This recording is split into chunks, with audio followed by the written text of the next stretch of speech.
আসসালামু আলাইকুম। আমরা এখন আমরা 5 জন সফর সঙ্গী নিয়ে কিশোরগঞ্জের আমরা পাগলা মসজিদে অবস্থান করিতেছি। এটা পাগলা মসজিদ ভিতরের অংশ। এখানে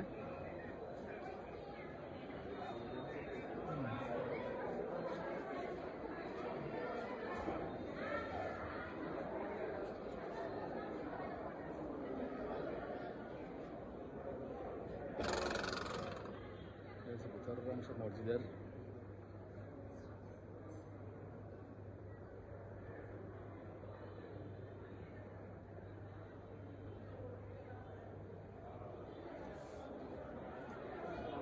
অনেক মুসল্লি এখানে নামাজ পড়তে এসেছে।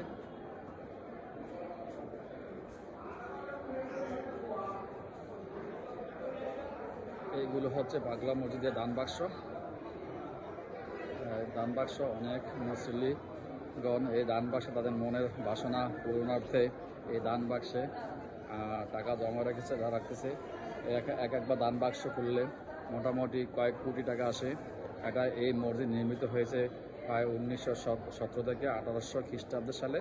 এই পাগলা মসজিদ, এখানে এক পাগল নামে এক লোক ছিল বসবাস করতে। তার নাম অনুযায়ী এই পাগলা মসজিদ প্রতিষ্ঠিত হয়। এটা ঢাকা জেলার কিশোরগঞ্জ জেলাতে আছে।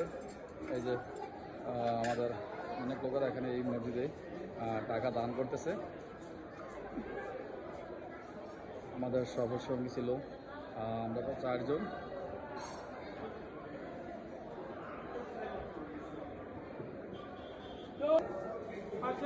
এই যে এখানে আরো বাহিরের দিকে অংশ আমরা আছি। এখনো আরেকটি মসজিদের মতোই পাগলা মসজিদ কমপ্লেক্স। ওদিকে আমরা আসুন না, আমি দেখাচ্ছি, আপনাদের দেখাচ্ছি। আপনি আসেন, হ্যাঁ আমরা যাবো, ওদিকে যাব। এই হচ্ছে পাগলা মসজিদ বাহিরের অংশ। হচ্ছে সুউচ্চ একটি মিনার। অনেক দর্শনার্থী এই মসজিদে এসেছে। ঈদ পরবর্তী বাংলা মসজিদ। ওদিক দিয়ে আসেন, ওদিক দিয়া।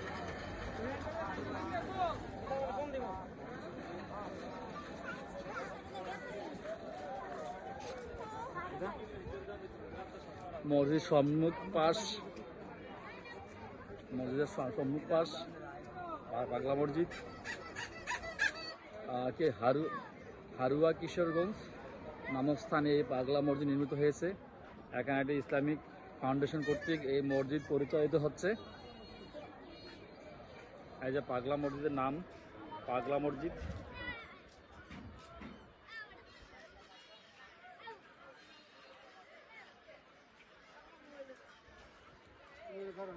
পাগলা মসজিদ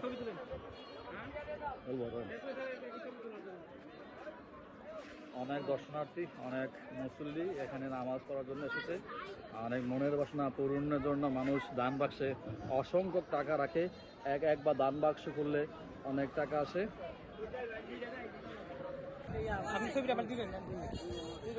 পাগলা মসজিদ কমপ্লেক্স আছে। পাগলা মসজিদ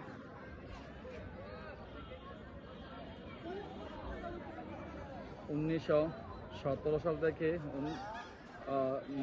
17 থেকে 18 শতাব্দী সালে মোগল সম্রাট আমলে এই মসজিদটি প্রতিষ্ঠিত হয়েছে। এখানে পাগলার নামে এক লোক ছিল, তার নাম অনুসারে এই মসজিদে রাখা হয়। এটা বাংলাদেশের সবচেয়ে বিখ্যাত এবং কি দান বা সবচেয়ে বেশি টাকা জমা হয় এই মসজিদে।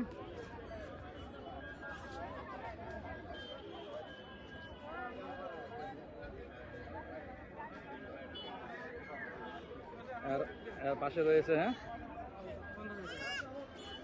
খেলবেন।